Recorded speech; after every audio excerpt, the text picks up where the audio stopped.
the turnaround shot. Earned now by LG Mayo. LG run away. Take up.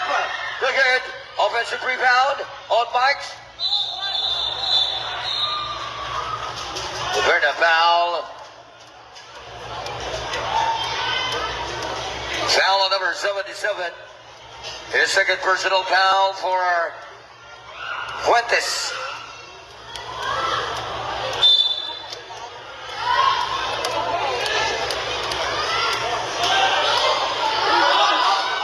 Missed the float.